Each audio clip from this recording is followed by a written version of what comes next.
सपना, क्या कर रही हो तुम? कुछ नहीं, सासू माँ को जूस दे रही हूँ। जूस दे रही हो या जहर दे रही हो? बेटा ये तुम कैसी बातें कर रही हो? मम्मी जी आप इसी से पूछिए, इसने अभी अभी आपके जूस में क्या मिलाया है? सपना बताओ, तुमने अभी अभी जूस में जहर मिलाया है ना? मैंने इनके जूस में दवाई मिलाई है ब्लड प्रेशर की। लो, फिर से हमारा फैमिली ड्रामा शुरू हो गया। अच्छा, ब्लड प्रेशर की दवाई? तो फिर पी के दिखाओ इस जूस को। मैं क्यों पीऊं? भाभी आप ये कैसी बात कर रही हैं? आप हमेशा सपना के पीछे हाथ मैं क्यों पड़ी रहती हैं? प्लीज एक सेकंड। सपना, क्या तुम्हें मम्मी जी ने कहा था जूस में दवाई मिलाने को? नहीं। तो फिर क्यों मिलाई जूस में दवाई? एक मिनट मैं 2 मिनट का बाथरूम चला गया, आप लोगों ने वर्ल्ड वॉर 3 शुरू कर दी। मैंने ही इससे कहा था जूस में दवाई मिलाने के लिए। सपना आज का डोज भूल गई थी, तो मैंने कहा जूस में मिला दो। मुझे बहुत खुशी होती है ये देखकर कि मेरा परिवार मेरा कितना ख्याल रखता है, कितनी फिक्र है सबको मेरी। चलो मुझे जूस दो। I am sorry ladies and gentleman, please enjoy the party. Music please louder.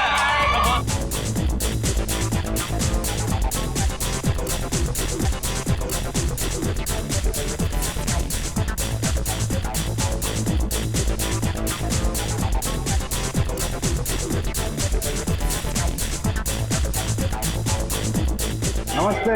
नमस्ते। महेश, कैसे हैं आप? प्रतीक जी मैं बिल्कुल ठीक हूँ, आप कैसे हैं? बस मैं ठीक हूँ। आप कुछ ले नहीं रहे हैं? मैं आपके खाने के लिए कुछ मंगाती हूँ। सरोज। नहीं, आप तकलीफ मत लीजिए, मैं खुद जाकर ले लूंगा। श्योर।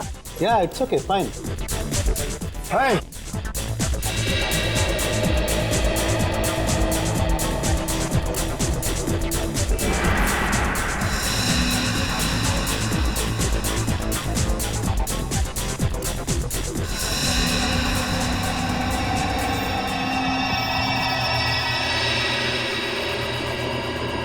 आनंद।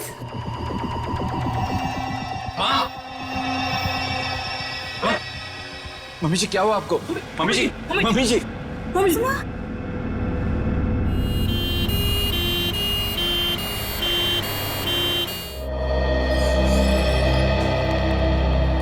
आइए सर, नमस्ते। मेरा ही नाम अहम है सर, मैंने आप लोगों को फोन किया था। अच्छा, अब कैसी है तुम्हारी मम्मी? डॉक्टर से इलाज कर रहे हैं सर, पता नहीं क्या होगा। घबराओ नहीं, सब ठीक हो जाएगा। जिस किसी ने मेरी माँ को मारने की कोशिश की है ना, उसको आप छोड़ना मत। एक बात बताओ अहम, क्या तुम्हें किसी पर शक है? मेरा मतलब है कौन कर सकता है ये तुम्हारी मम्मी के साथ? मुझे तो सभी पर शक है सर। अहम, कौन है ये लोग? CID। CID? पर किसने बुलाया इन्हें? मैंने बुलाया। क्यों? आप? जी मैं विकास, अहम का बड़ा भाई। क्योंकि आप में से किसी ने ही मम्मी की जान लेने की कोशिश की है। What nonsense! तुम अपने घर वालों पर शक कर रहे हो? आप घबरा क्यों रहे हैं भैया? कहीं आपको ये तो डर नहीं कि सपना भाभी की पोल खुल जाएगी? सर, पार्टी में मैं बताता हूँ क्या हुआ।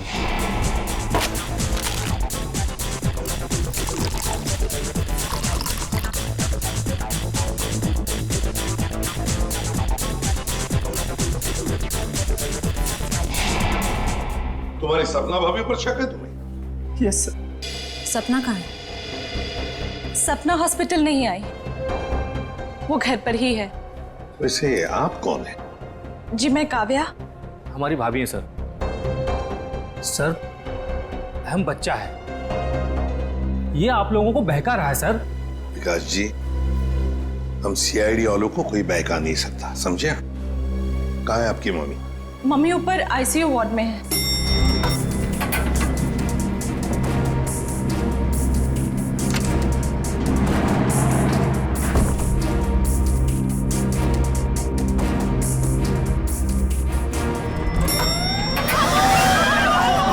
ठीक है, आग लगी है। बेटा लोगों को बाहर निकल, जल्दी जल्दी। आइए इधर नहीं, इधर आइए प्लीज, आप लोग जल्दी उठ जाओ, जल्दी चलो। चलिए फ्लोर का, जल्दी आइए। नहीं नहीं, आप लोग इधर से आप लोग इधर से जल्दी चलो। चलिए फ्लोर खाली है, चलिए जल्दी आइए। नहीं नहीं, आप लोग सीढ़ियों से जाइए, संभाल के संभाल के संभाल के। जाइए।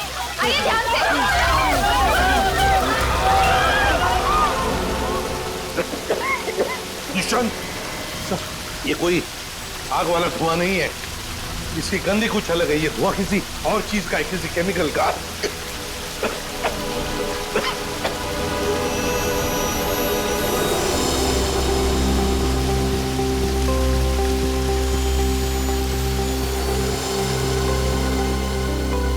सर, हाँ? आपका अंदाजा सही था। ये देखिए smoke bomb. My God, sir कहीं ये स्मोक बॉम्ब फायर अलार्म बजाने के लिए तो नहीं डाला गया था? आश्रय, फायर अलार्म बजाने के लिए ही स्मोक बॉम्ब लगाया गया था। मालिनी का कमरा ढूंढो जल्दी।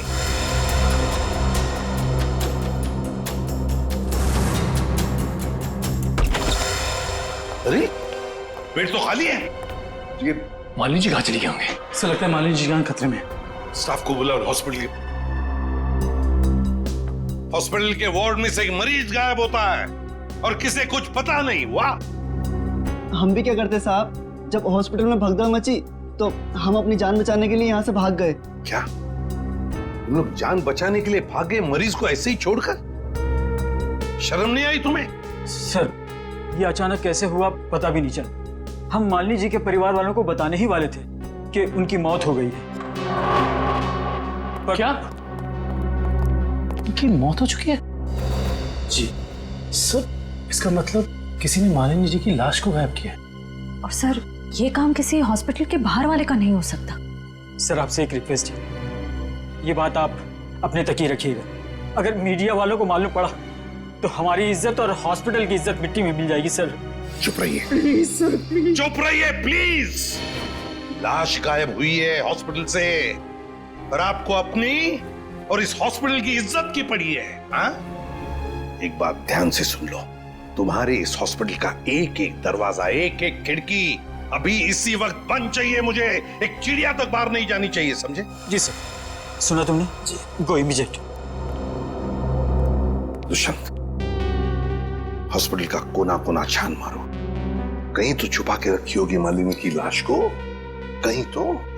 हाँ।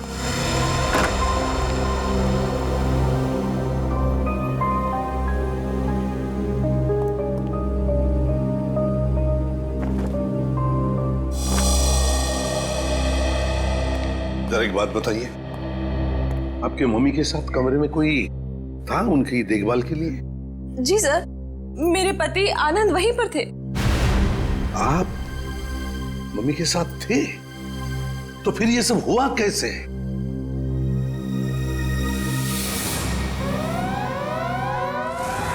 जैसे ही फायर अलार्म बजा तो मैं वार्डरूम के बाहर आया, ये देखने के लिए कि क्या मच रहा है। हर तरफ धुआं ही धुआं था, लोग पागलों की तरह यहां वहां भाग रहे थे। धक्का मुक्की में कुछ लोग मुझे मम्मी जी के वार्डरूम से बहुत दूर ले गए। जाकर भी मैं वार्डरूम तक नहीं पहुंच पा रहा था। किसी तरह जब मैं मम्मी जी के वार्डरूम में पहुंचा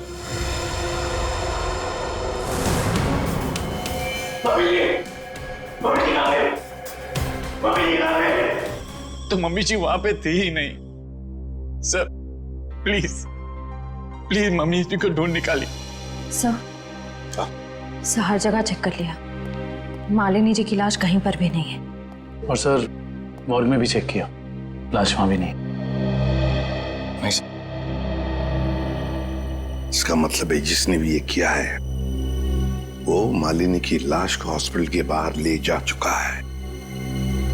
काम करते हैं, हॉस्पिटल के गेट पर जो सीसीटीवी कैमरा लगा हुआ है उसका फुटेज चेक करते हैं।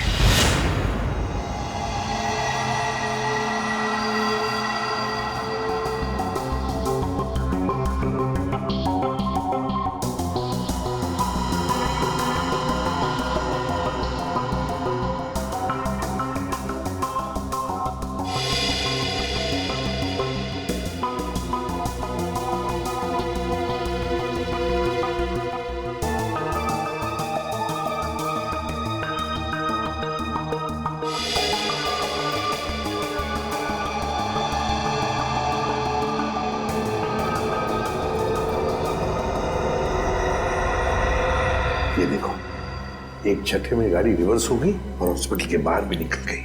जरूर मुजरिम मालिनी को इसी गाड़ी में लेकर गया होगा। एक मिनट जरा इस फुटेज को रिवाइंड कीजिए, हमें कार का नंबर चाहिए। पॉज करो, जूम इन करो। XYZ 5139। सर आप सही कह रहे हैं, या मुजरिम मालिनी जी को इसी गाड़ी में लेके गया होगा। हाँ निखिल, काम करो, कंट्रोल रूम में फोन करके इस गाड़ी का डिस्क्रिप्शन दे दो और उनसे कहो जहां पर भी ये गाड़ी देखे हमें इन्फॉर्म करें लोकेशन। और ये गाड़ी ये तो आग लग गई है।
सर सीट्स तो खाली है पर कुछ अजीब सी बदबू आ रही है।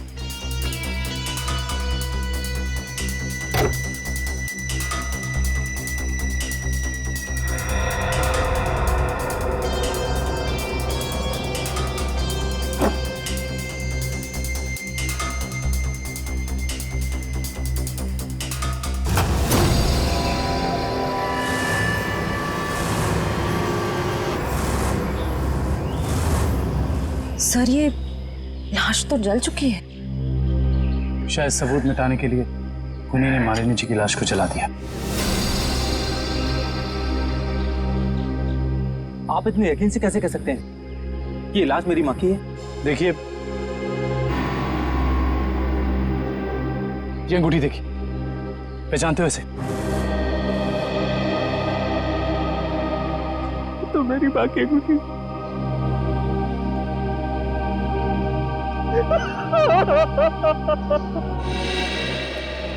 डॉक्टर साहब, कुछ नहीं ताजी? अरे क्या नहीं ताजी है दया, लाशों से बात करना कोई आसान है क्या? और लाश भी जली हुई हो और मुश्किल हो जाती है ना। आप तो हमेशा कहते थे कि सालुंकी के लिए कोई काम मुश्किल नहीं है, वो तो नहीं दया, खूनी ये सोचता था कि लाश को जला देगा तो हमारा इन्वेस्टिगेशन शुरू होने से पहले ही अटक जाएगा, हमारी नैया बीच भंवर में अटक जाएगी। तो इस अटकी हुई नाव को बाहर निकालिए ना सर। हैं? आप कुछ ना कुछ रास्ता तो निकाल ही लेंगे आप। आपको पता है फ्रेडी आपके बारे में क्या बता रहा था? फ्रेडी क्या कह रहा था मेरे बारे में? नहीं ऐसा कुछ खास नहीं, वो कह रहा था कि डॉक्टर सालुंकी की उम्र हो गई। अब बहुत ज्ञान है आपको।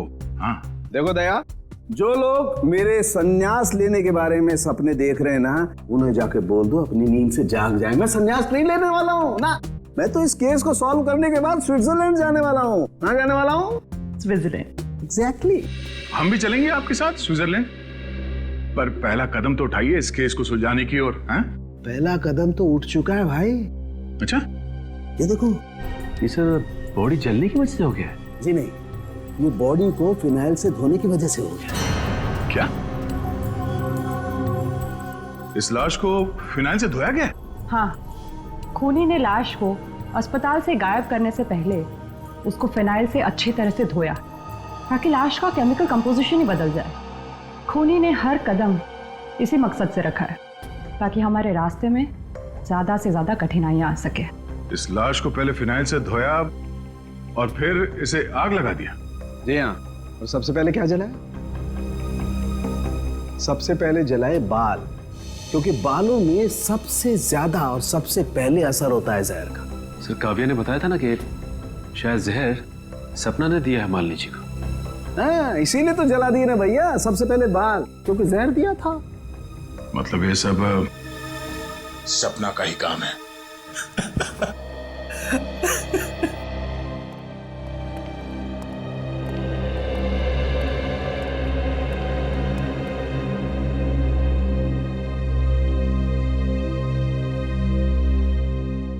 सर आप लोग कुछ पता चला माँ की मौत की वजह क्या थी?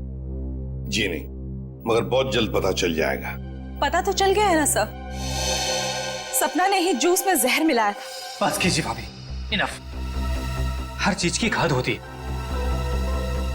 डॉक्टर साहब आप बताइए ना इन्हें। देखिए, मैं इनका फैमिली डॉक्टर हूँ। सपना ने जूस में ब्लड प्रेशर की दवाई मिलाई थी, जो मैंने ही उसे कहा था। ओह अच्छा। अच्छा एक बात बताइए, क्या लगता है आप लोगों को कौन कर सकता है ये? कौन मार सकता है आपकी माताजी को? मैं कुछ कहना चाहूँ। आप? जी सर, ये हमारे परिवार के वकील हैं, मिस्टर संजीव। संजीव जी, कहिए संजीव जी, क्या कहना चाहते हैं आप? देखिए सर, मुझे शक तो नहीं है। हाँ, मगर पार्टी के बाद मालिनी जी मेरे साथ एक मीटिंग करना चाहती थी। मालिनी जी आपके साथ मीटिंग करने वाली थी? किस सिलसिले में? अपनी वसीयत बदलने के सिलसिले में। वसीयत बदलना चाहती थी? अच्छा। मीटिंग ही नहीं हो पाई क्योंकि अचानक इनकी तबीयत खराब हो गई। अच्छा संजीव जी, ये बताइए, अभी जो वसीयत है जो मालिनी जी बदलना चाहती थी, क्या है उस वसीयत में? कुछ बता सकते हैं आप? सर, इस वक्त जो वसीयत है उसके हिसाब से आधी जायदाद मिस्टर आनंद के नाम पे है और बाकी बची हुई आधी जायदाद दोनों भाइयों के नाम पे है। वकील साहब ये बताइए कि ये जो नई वसीयत है वो क्या होने वाली थी? सर, यही तो सब डिस्कस होना था, इससे ज्यादा मैं कुछ नहीं जानता। मालिनी जी की अचानक तबीयत बिगड़ गई और मीटिंग हो नहीं पाई। दुष्यंत, पता लगाना पड़ेगा मालिनी जी अगर वसीयत बदलती तो किसका फायदा होने वाला था और किसका नुकसान। अरे आओ आओ भैया, समझो केस सॉल्व हो गया। क्या बात है सर, लगता है लास्ट से कोई बड़ी जानकारी निकाल ली आपने। रिया जनाब, पार्टी में मालिनी जी के कान से खून बह रहा था ना? हाँ, उसकी वजह पता चल गई आपको? जी हाँ, उसकी वजह थी दया साहब जहर। जहर जिसने ऑरल ट्रैक्ट को यानी के कान के इस हिस्से को बिल्कुल तबाह कर दिया, बर्बाद कर दिया। देखो, तो जहर की वजह से नस फट गई और कान से खून बहने लगा। और इतना ही नहीं, इनके खून में से हमें बहुत ज्यादा मात्रा में नाइट्रोजन के कंपाउंड्स भी मिले। और तो और इनकी किडनीज में से हमें बढ़ी हुई मात्रा में पोटेशियम और मैग्नीशियम मिला है। और ये सारी चीजें सिर्फ एक ही तरफ इशारा करती हैं, जहर। सर, फिर तो हमें सपना को गिरफ्तार कर लेना चाहिए। नहीं, यहीं पर कहानी में जरा सा ट्विस्ट है। भैया, इनको जहर तो जरूर दिया गया था, लेकिन वो स्लो पॉइजन था, धीमा जहर, जो कोई 1.5-2 महीने से लगातार हर रोज इन्हें दिए जा रहा था। इसलिए जूस में तो जहर होने का सवाल ही नहीं होता। और ये जहर किस चीज के जरिए दिया जा रहा था? खाने पीने के साथ? यार दया, ये गुत्थी थोड़ी सी उलझी हुई है। बट व्हाई फियर व्हेन सानू के इज हियर? तुम चिंता मत करो, इस जहर से भी मैं सच उगलवा के रहूंगा। ठीक है सर, आप इस जहर से सच उगलवाइए, तब तक मालिनी के घर वालों से सच उगलवाते हैं। क्योंकि वो जूस जो सपना ने मालिनी जी को दिया था उसमें जहर नहीं था। मालिनी जी की मौत स्लो पॉइजनिंग से हुई है। स्लो पॉइजनिंग, धीमी धीमे असर करने वाले जहर की वजह से, जो उन्हें 45 दिन तक रोज लगातार दिया गया था। धीमा जहर? मां को मारने की इतनी बड़ी साजिश? जी, और ये साजिश किसी आसपास वाले की है जो उनके खाने के साथ, उनकी दवाइयों के साथ छेड़खानी कर सकता था। सर, चाय लीजिए आप लोग। थैंक यू, आप लीजिए।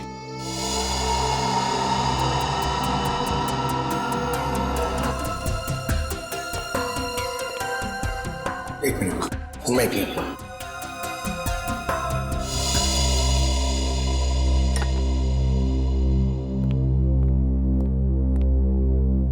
एक बात बताइए, मालिनी जी को रोज दवाई कौन देता था? सर, उन्हें दवाइयां सपना ही दिया करती थी। अच्छा। हाँ, मैं ही उन्हें दवाइयाँ दिया करती थी, पर कभी कभार सासू माँ अपनी दवाइयाँ खुद लिया करती थी, कभी आयुर्वेदिक की तो कभी न्यूरोपैथिक की। तो सपना जी, आपके कहने का मतलब ये है कि जहर शायद मालिनी जी की खुद की ली हुई दवाओं में था? मैं नहीं जानती कि जहर किस चीज में था। मैं तो सिर्फ आपको उनकी आदतों के बारे में बता रही हूँ। चलो ठीक है, हमें वो दवाइयाँ देखनी है।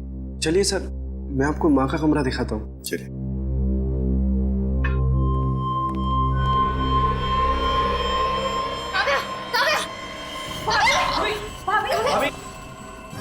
भाभी क्या हुआ आपको? भाभी सांस लेने में दिक्कत हो रही। सुरेश पानी लाओ। अरे पानी लाओ। दुष्यंत, लता इनकी तबीयत बिगड़ती जा रही है, जल्दी से एम्बुलेंस बुला लो और हॉस्पिटल ले जाओ इसे। श्रेया तुम भी जाओ साथ में।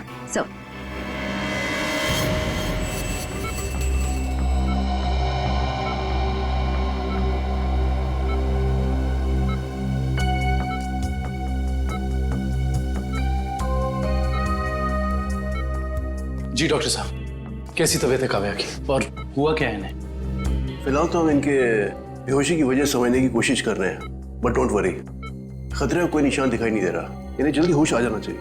Thank God. वैसे भी सासू माँ के मौत के सदमे के बाद हम उभर नहीं पाए। कम से कम काव्या भाभी को कुछ नहीं होना चाहिए। डॉक्टर साहब, इन्हें जैसी होश है हमें बता दीजिएगा। या श्योर। Thank you.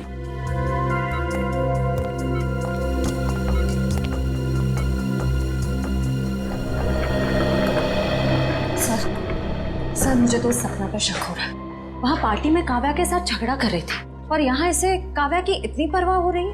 और श्रेया होना उस चाय में कुछ था जिसे पीते ही काव्या बेहोश हो गई। सर, चाय तो मैंने भी पी थी। थैंक गॉड मुझे कुछ नहीं हुआ। Are you sure Pankaj? Sure मतलब सर?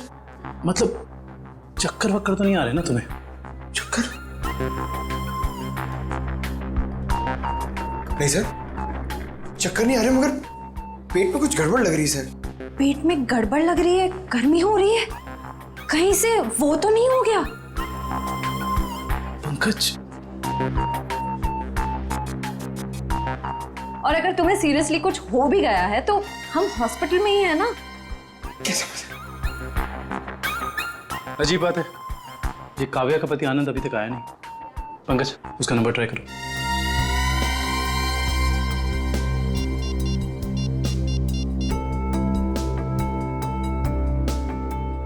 सर, उसका फोन बंद आ रहा है। सर, कहीं आनंद ने तो काव्या को चाय में जहर नहीं पिला दी? हो सकता है पंकज। सर, अगर चाय में जहर था तो हो सकता है कि नौकर भी शामिल हो।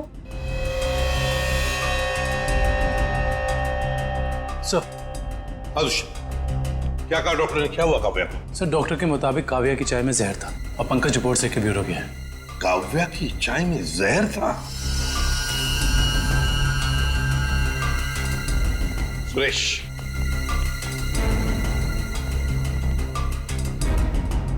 तो बताओ सुरेश, चाय में जहर कहां से आया? चाय में जहर कहां से आया? नहीं कहा था जहर डालने के लिए, ना मैंने डाला सर। सब पता चल जाएगा। एक बात बताओ, जब तुम चाय लेकर आए थे तो चाय कहीं पर रख दी थी और कुछ दूसरे काम के लिए गए थे? हाँ साहब, याद आया।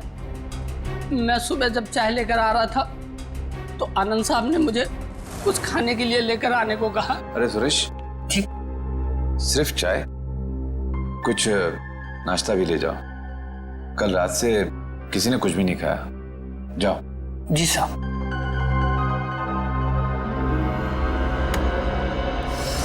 आनंद कहाँ है? सर, ये अपने रूम में सो रहे हैं।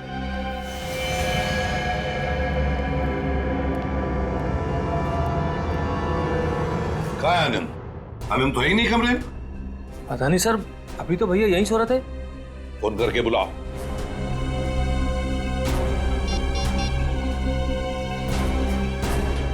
सर, घंटी जा रही, भैया फोन नहीं उठा रहे। घंटी बज रही है पर भैया फोन नहीं उठा रहे हैं। सर, जब सुरेश चाय लेके आया था सर, बिस्किट तो था ही नहीं। और तो और सर, जब चाय आई तो वहां पे आनंद भी नहीं था। तो आनंद को पता कैसे चला कि कौन सा कप किसके हिस्से में जाने वाला है? हाँ वाकई, आनंद तो वहां था ही नहीं चाय पीने के लिए। जब ये सुरेश सबके लिए चाय लेकर आया था तो सारे के सारे चाय के कप एक जैसे ही थे। उसमें एक मग था, मग बड़ा सा, जो काव्या ने उठाया था। तो हो सकता है वो काव्या का खास मग हो, जिसमें वो हर बार चाय या कॉफी पीती हो। हाँ सर। और ये बात आनंद को मालूम थी।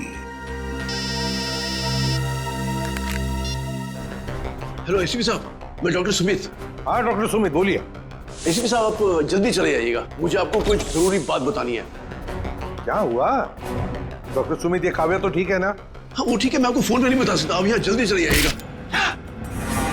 हेलो, लगता है बहुत बड़ी गड़बड़ हुई है हॉस्पिटल में। Let's go. लिस्ट बना के दोबारा से डिटेल मुझे दे देना, ठीक है? बाकी सब मैं देख लूंगी। डॉक्टर सुमित कहाँ मिलेंगे? सर उन्हें तो आईसीयू में भर्ती किया है। डॉक्टर सुमित को आईसीयू में भर्ती किया है? क्यों?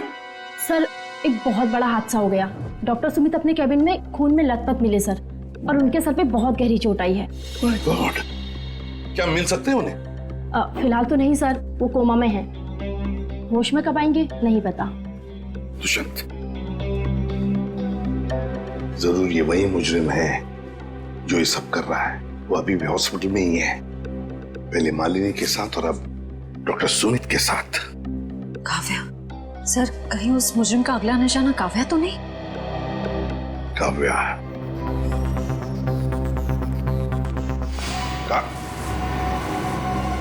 काव्या कहाँ चली गई सर?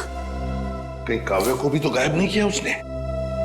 श्रेया, ये जो भी कोई है, अगर इसने काव्या को भी गायब किया तो वो हॉस्पिटल के मेन गेट से ही बाहर जा सकता है। और सर शायद डॉक्टर सुमित को भी उस खूनी के बारे में पता चल गया होगा, इसलिए उन पर भी हमला हुआ।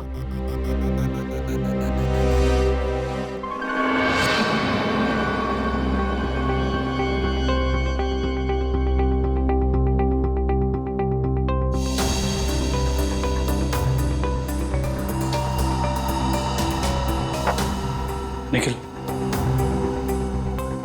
तो शायद डॉक्टर सुमित यहाँ फोन पर बात कर रहे थे और फिर पीछे से कोई आया और जोर से उनके सर पर वार किया और वो यहाँ नीचे गिर गए।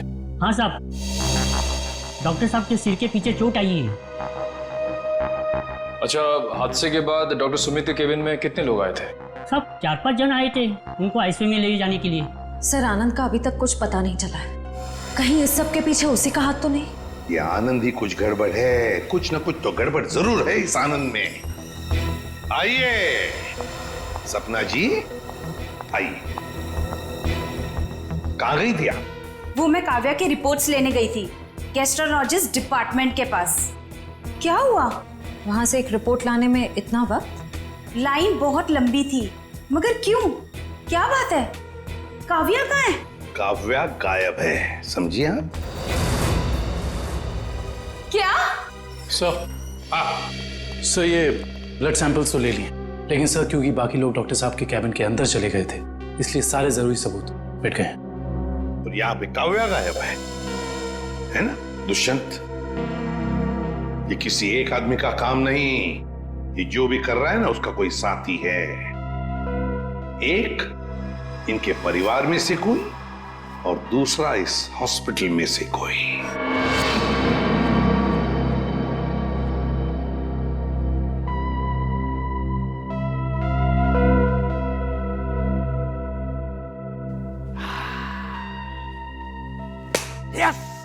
Yes, eureka! डॉक्टर साहब, क्या हुआ? ये फॉरेंसिक लैब में जश्न का माहौल? अरे हाँ भैया, जश्न का माहौल तो होगा ही। स्विट्जरलैंड की हसीन वादियां पुकार पुकार के कह रही हैं, सालुखे आजा रे तू आजा, तेरा इंतजार है। मतलब आपको पता चल गया कि वो लाश के अंदर जहर कहां से गया? जहर बॉडी में आया था दांत से। दांतों से जहर? हाँ सचिन, मालिनी ने 2 महीने पहले ही अपने दांतों का रूट कैनल करवाया था और इस ऑपरेशन के दौरान उसके दांतों में जो मर्क्यूरी का इस्तेमाल किया गया था वो मात्रा में बहुत ज्यादा थी। मर्क्यूरी अपने आप में ही एक जहर है ना डॉक्टर साहब? बिल्कुल। और जब जब मालिनी जी खाना खाती थी, खाने को अपने दांतों से चबाती थी, तब तब दांतों में छुपा हुआ वो मर्क्यूरी खाने में मिक्स हो जाता था और पेट में चला जाता था, और पेट से फिर पूरे खून में मिक्स हो जाता था। यही है वो स्लो पॉइजन जिससे वो बेचारी बेमौत मारी गई। सर हो सकता है कि डेंटिस्ट ने सब जानबूझ के ना किया, गलती हो गई उससे, मे बी मेडिकल नेग्लिजेंस। नहीं सचिन, ये मौत एक हादसा होता तो लाश को जलाया नहीं जाता।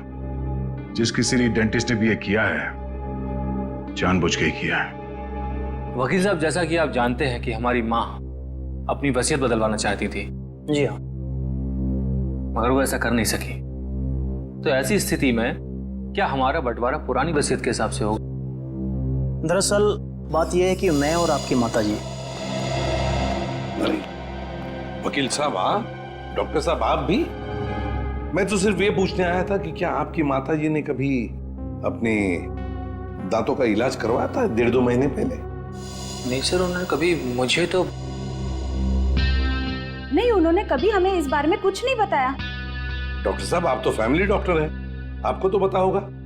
मुझे भी कभी उन्होंने इस बारे में कुछ नहीं कहा।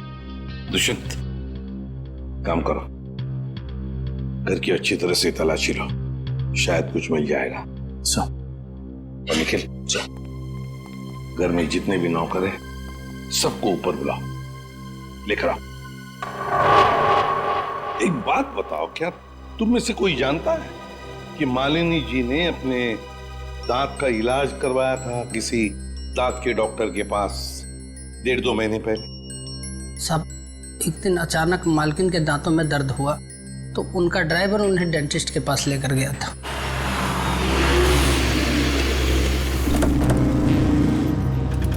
सर यहीं पे छोड़ा था हमने उन्हें। उसके बाद किधर गई वो तो मालूम नहीं मुझे। ठीक है, आसपास जितने भी डेंटिस्ट है ना सब चेक कर लेते हैं, तुम लोग उधर देखो।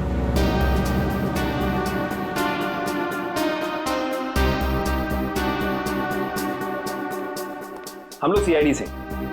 क्या ये कभी आपके यहाँ इलाज कराने आई थी? No, I don't think so. यहाँ पर आए हैं। यहाँ से देखिए, ये 2 महीने पुरानी बात है। नो सर, ये लेडी कभी हमारे वहाँ इलाज के लिए नहीं आई। नहीं, मुझे नहीं लगता है यहाँ पर आए हैं। आई नॉर्मली मैं पेशेंट्स को याद रखती हूँ अपने। Thank you very much. Thank you sir, उस साइड किसी भी डेंटल क्लिनिक में मालिनी को किसी ने पहचाना नहीं। अच्छा, यहाँ देख लेते हैं।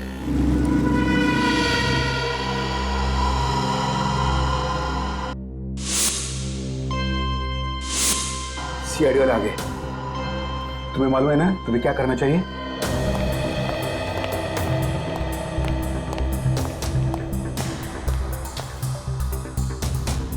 Excuse me. जी कहिए। हमें डॉक्टर से मिलना है। जी कहिए, मैं डॉक्टर कल्पना हूँ। आपके पास अपॉइंटमेंट है? डॉक्टर, हम सीआईडी से। इन्हें पहचानती हैं आप? इन्हें कभी देखा नहीं है। कौन है ये? इनका नाम मालिनी है और इनका खून हो गया है। क्या? खून? क्या हुआ? खून का नाम सुनते ही आपकी जबान लड़खड़ाने की लग गई? नहीं नहीं, यहाँ पहली बार सीआईडी आई है ना, तो मैं थोड़ी नर्वस हो गई। कोई बात नहीं, आप परेशान मत होइए। Thank you very much.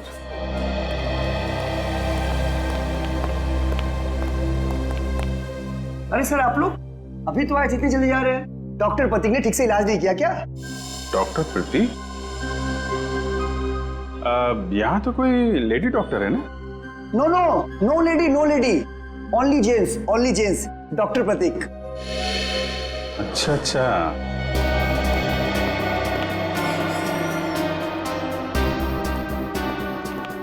अरे सर, आप लोग फिर से आ गए? अरे वो क्या हुआ कि इनके दांत में दर्द होने लगा अचानक, तो वो जरा डॉक्टर से मिलना था। क्या नाम है उनका? डॉक्टर कल्पना। हाँ जी, 1 मिनट। हेलो।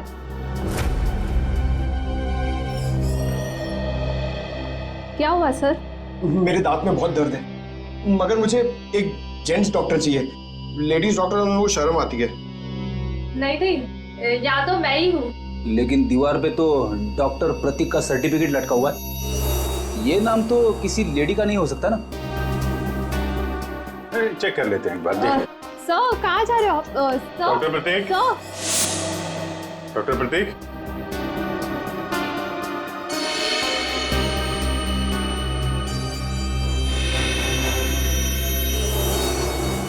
अरे डॉक्टर साहब क्या कर रहे हैं? आप चले जाइए यहाँ से। डॉक्टर साहब कुछ गिर गया क्या यहाँ पे आपका? मैंने कुछ नहीं किया है। आइए आइए, बाहर आइए, आइए। अब चले जाइए यहाँ से। अरे अरे चले जाएंगे डॉक्टर साहब, आप चले जाइए। अब जाएंगे जाएंगे, पहले थोड़ी बातचीत तो कर लें। लेकिन मैंने कुछ नहीं किया। अरे आइए तो सही, आइए आइए। मैंने कुछ नहीं किया। हाँ हाँ हाँ हाँ। सर ये ऐसे नहीं मानेंगे, लगता है डेंटिस्ट साहब के दांतों का इलाज करना पड़ेगा। अरे लेकिन हम में से किसी को डेंटिस्ट्री आती नहीं है। अरे नहीं आती तो आ जाएगी। क्यों डॉक्टर साहब, प्रैक्टिस मेक्स मैन परफेक्ट ना। आपने भी तो प्रैक्टिस से सीखा होगा। आती। हाँ तो फिर आइए आइए, प्रैक्टिस कर लेते हैं। आइए बैठिए बेटा। अरे भाई बेटा, बैठिए बैठिए बैठिए। आइए आइए, बैठिए। बैठे बैठे। ये क्या कर रहे हैं आप लोग? बैठिए बैठिए। ये गलत कर रहे हैं आप लोग। तुमने जो किया वो ठीक था क्या? मैंने गलत कुछ नहीं किया। गलत तो हम भी नहीं कर रहे हैं डॉक्टर साहब, आप जल्दी से मुंह खोल दीजिए वरना बता दो। बता। मालिनी का इलाज मैंने किया था। और इलाज के बहाने उसके दांतों में ज्यादा मरकुरी भी तुमने डाली थी। गलती हो गई। गलती नहीं है, ये गुनाह है। किसके कहने पे किया था? मुझे नहीं मालूम। पता आनंद पैसे दिए थे मुझे इसलिए। कहाँ मिलेगा ये? भाई गोदाम।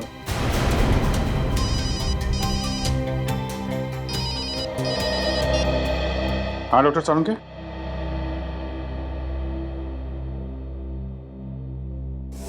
क्या? आनंद रुक जाओ, आनंद गोली चल जाएगी। आनंद रुको, आनंद।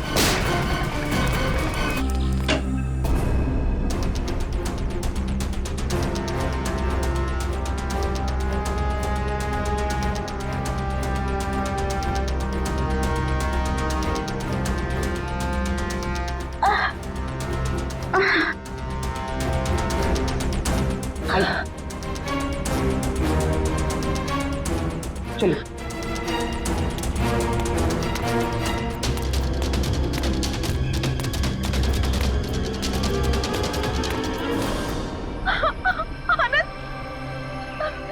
ये क्या किया आप सबने? मेरे पति को मार डाला। आनंद उठो। सर, इनके प्यार को तो देखकर ऐसा लगता है कि अगर इन्हें ऑप्शन दिया जाए कि ये मर जाए और इनका हस्बैंड जिंदा हो जाए तो वो ऑप्शन जरूर ले लेंगी। क्यों नहीं सर, ये तो एक भारतीय नारी का फर्ज है ना। पर अफसोस मेरे पति खुद ही मुझे जिंदा नहीं देखना चाहते थे। ये तो भगवान का शुक्र है कि मेरी चाय में जहर थोड़ा कम था, वरना आज आपको यहाँ मेरी लाश मिलती।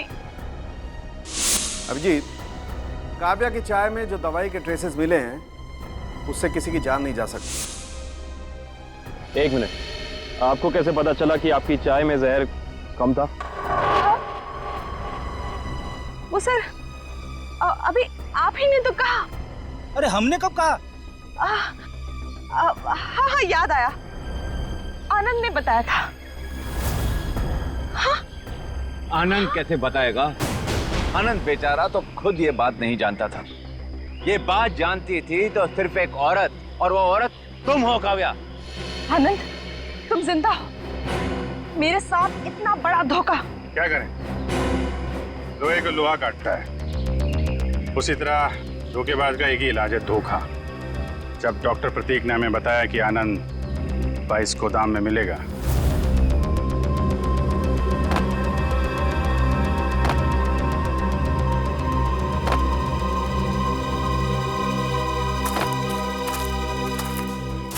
तो हमने यहाँ पहुंचकर देखा कि वो बेचारा बंधा पड़ा है। उसके हाथ पांव खोले तो उसने अपनी आप बीती सुनाई।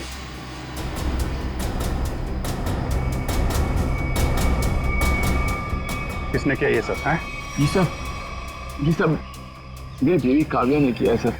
कहीं कहीं छुपी हुई है। बस फिर क्या, हमने आनंद के साथ एक छोटा सा खेल खेल लिया, तुम्हारा असली रंग सामने लाने के लिए। तो ये सब ड्रामा था, लेकिन असली ड्रामा तो अब शुरू होगा। पीछे मुड़ के देखो।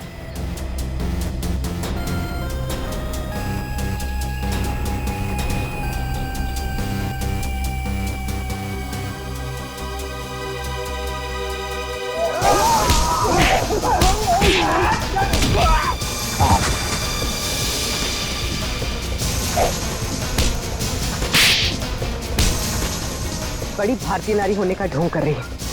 तुम जैसी नहीं होती भारतीय नारी।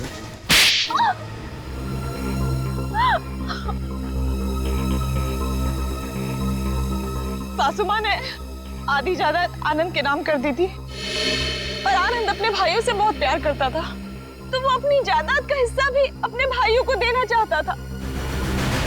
और ये बात आपको बहुत खटकती थी, क्यों?